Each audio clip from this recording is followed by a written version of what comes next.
አንድነት እንግዲህ ፍላሹን ወይንም ሚሞሪውን እንግዲህ አጥባ ደፍታዋለች ማለት ነው። በጣም ደስ ብሎኛል ከምላችሁ በላይ የኔ ውድ እንኳንም አደረግሽው። የፍቅር አምላክ እነሱን ጠበቃቸው ማለት ነው። በጣም ደስ ብሎኛል። ጽናትም እንግዲህ ከኪራ ጋር ትልቅ ጦርነት ውስጥ ገብታለች። እሱም እያስመሰለ ከቤቲ ጋር ነው ያለው። በሬ ካራጁ ጋር ይውላል ማለት አሁን ነው። ቤቲ ኪራ ሲቀየርላትና ጥሩ ሰው ሲጫወትባት እሷ ግን ሌላ ነገር ሊያደርጋት እንደፈለገ አልተረዳችም። ቀለበት ያሰብሽን ወይንም ደግሞ ህልምሽ የሆነውን ቀለበትሽን አደርግልሻለሁ፣ ምሳ ጋብዝሻለሁ ብሎ ይዟት ወጥቶ ነበረ። እሷም ደግሞ እንግዲህ ከተረፈ ፍርፋሪ ነገር በፌስታል ይዤልሽ እመጣለሁ ብላት ነበረ ለጽናት የሄደችው። እርግጠኛ ነኝ ግን ሰራተኛዋ ወይንም ደግሞ የቤት አጋዥቱ ነግራዋለች ማለት ነው። ምክንያቱም ይሄንን ነገር ስለነገረችው እሷም ቪዲዮ ቅረጭ ብላት ቀርጻ እንደሰጠቻት እና ሁሉም ነገር እና ደግሞ ሚሞሪውም እንደጠፋባት ሳትነግረው አትቀርም ማለት ነው። እርግጠኛ ነኝ ኪራ ከመሬት ተነስቶ ለቤቲ በፍጹም ደህና ሰው አይሆንላትም። ያሰበው ነገር አለ ማለት ነው። ሰላም ውድ የተከበራችሁ የቻናሌ ተከታታዮች እንዴት ናችሁ? ከኔ ጋር ሁሉ ሰላም ነው። ሰላማችሁ ይብዛልኝ ባላችሁበት ውድ ቤተሰቦች። የዛሬው የሚገርም ነገር ነው ማለት ነው።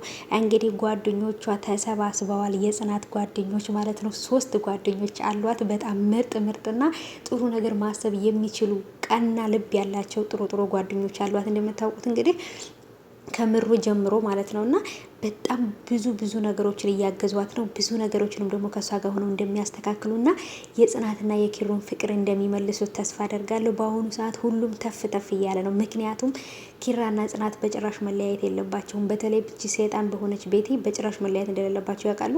አሁን ላይ ግን የቤት አጋዥቱም ሰራተኛውም ሳትነግረው አትቀርም ለኪራ ቤት ውስጥ ወይንም ደግሞ ኩሽና ቤት መታ ጠይቃት ነበረ። ጽናት ምን ሆነሽ ነው? ከኪራ ጋር ምን ተፈጥሮ ነው እንደዛ የሚጮህብሽ ሲቆጣሽ የነበረው ብላታለች።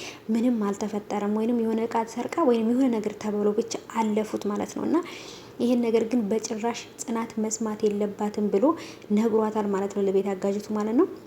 እውነት ለመናገር ግን እኔ ተመችቶኛል። እንኳንም ነገረችው። እርግጠኛ ነኝ ስለነገረችው ነው ከመሬት ተነስቶ ደህና ሰው የሆነላት። እንዳንቺ የሚወደኝ፣ እንዳንቺ የሚያፈቅረኝ፣ እንዳንቺ መስዋዕት የሚከፍልልኝ የለም። የሰውን ሕይወት ለማጥፋት ሁሉ ደርሰሽ ነበር ለኔ ብለሽ። ስለዚህ ከዚህ በኋላ ከእናቴ ቀጥሎ አንቺ ነሽ ለኔ ያለሽኝ የምትወጂኝም ብሏታል ማለት ነው። ግን የቤት ሰራተኛዋ ራሱ በጣም ነበር የተገረመችው። ይሄን ነገር ለኪራ መናገር አለብኝ ብላ አስባ ነበረ ያን ነገር ሄዳ ያስተካከለችው። እርግጠኛ ነኝ እሷ ባትነግረው የሆነ ፍንጭ ባትሰጠው መቼም ቢሆን ከመሬት ተነስቶ ደህና ሰው አይሆንላትም። ምክንያቱም እንኳን አይደለም ቤት ሊያፈቅራት እሱ ባለበት ቦታ እንኳን እንዲደርስ አይፈልግም ኪራ ማለት ነው።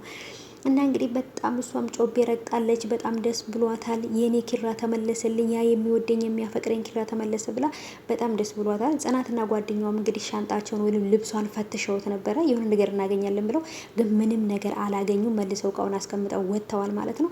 እሷም በጣም ደስ ብሏታል። ኪራን አቀፈችው ምናምን በጣም ደስ አላት ማለት ነው። በሬ ካራጁ ጋር ይውላል ማለት አሁን ነው። እሱ ግን ያሰበው ነገር ስላለ ነው። እና ምሳ ጋብዝሻለሁ ብሎ ወደ ሆቴል ይዟት ወጥቷል።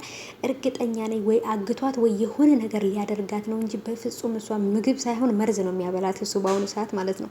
ስለ ጽናትም ደግሞ በጣም መጥፎ ሰው እየሆነባት ነው ማለት ነው። ምክንያቱም ከስር ብላ ለሱ ብላ እሷ እንዳትጎዳ ስለሚፈልግ አሁን ላይ መጥፎ ሰው እየሆነባት ነው ኪራ ማለት ነው። እሷ ግን በጣም አሳዘነችኝ የኔ ውድ ውዶቼ። የበፊቱ የሚወደኝ የሚያፈቅረኝ እኔ የምፈልገው ኪራ ተመልሶልኛል ብላ በጣም በደስታ እንግዲህ ፈገግታዋ ምን ልበላችሁ መሬት አይበቃኝም ብላለች። ስትራመድ ራሱ ይንጣጥ እያለች ነው የምትራመደው።